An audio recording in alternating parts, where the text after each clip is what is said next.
Et ce soir, dans le MAC du Journal Afrique, on parle du Gabon, où en est la situation sociale dans le pays. La crise économique se double d'une crise politique depuis la maladie du chef de l'État et depuis la tentative de putsch. Jean-Rémy Yama, bonsoir. Bonsoir. Bienvenue au Journal Afrique, merci d'être avec nous. Alors vous êtes le président de la Confédération syndicale Dynamique Unitaire, c'est le principal syndicat du pays. L'année dernière, il y a eu des mois de grève à répétition dans la fonction publique. Finalement, il y a eu un protocole qui a été signé avec les autorités. Où est-ce qu'on en est aujourd'hui? Bon, déjà, il n'y a pas eu de protocole. Il se trouve seulement que nous avons saisi la Cour constitutionnelle et le rendu de la Cour constitutionnelle nous a donné un espoir. Par rapport aux mesures d'austérité, cet espoir a volé en éclats puisque le gouvernement ne s'y reconnaît pas. Donc les mesures d'austérité restent en vigueur. Actuellement, dans les secteurs de l'éducation et de l'enseignement supérieur, nous avons des milliers de travailleurs toujours sans salaire. Donc nous avons des grèves sectorielles. Dans les universités, l'année 2018-2019 n'a pas commencé à proprement parler, tout simplement parce que le pays est bloqué.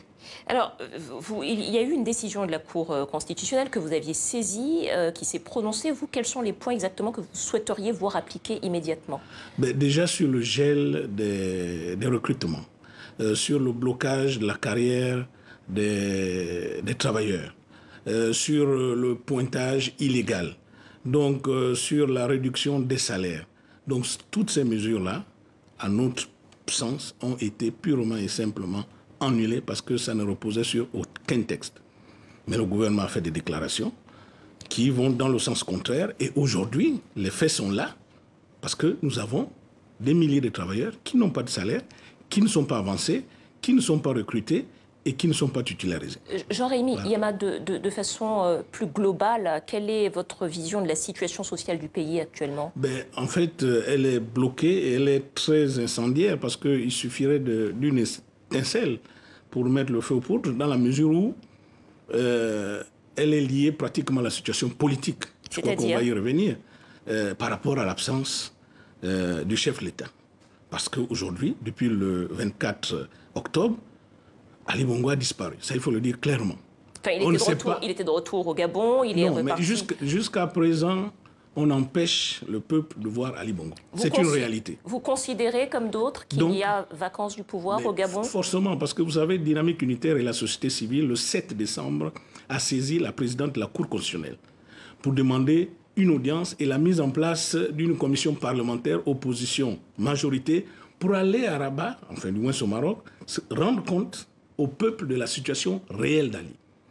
Mais ça fait plus d'un mois et demi. La présidente du Sénat ne nous a pas répondu.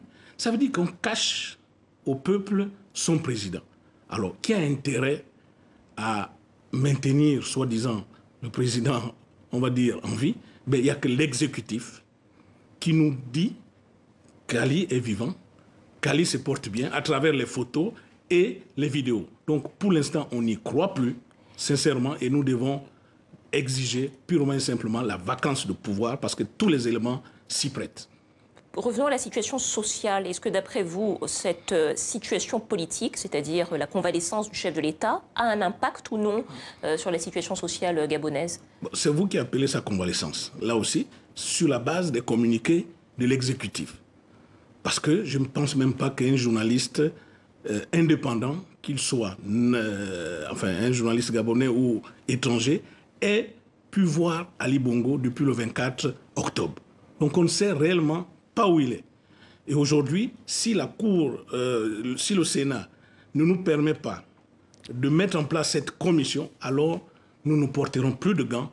Nous serons à même de dire qu'Ali Bongo est soit mort ou incapable de diriger et nous devons passer purement et simplement à la transition, enfin du moins appliquer l'article 13 de la Constitution, c'est-à-dire la vacance de pouvoir. Ne nous cachons plus, et je crois que c'est ce que nous allons exiger, c'est ce que la société civile va exiger, la vacance de pouvoir dans les jours qui viennent. La vacance du pouvoir que vous demandez. Dernière question, Monsieur Yama, en quelques mots.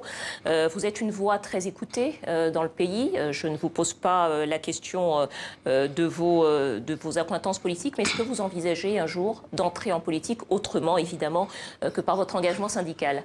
Non, pour l'instant, je pense que c'est l'engagement syndical qui nous amène ici. nous avons du travail dans le cadre de la société civile, nous sommes muselés, nous avons nos libertés qui sont menacées, parce que je pense que peut-être qu'on n'aura pas le temps d'y revenir, mais n'oublions pas que nous avons des centaines de prisonniers politiques que le gouvernement ne reconnaît pas, Bertrand Zibi, Amia et beaucoup d'autres qui sont aujourd'hui en prison, qui entament leur 3e année sans jugement, et malheureusement c'est le pays.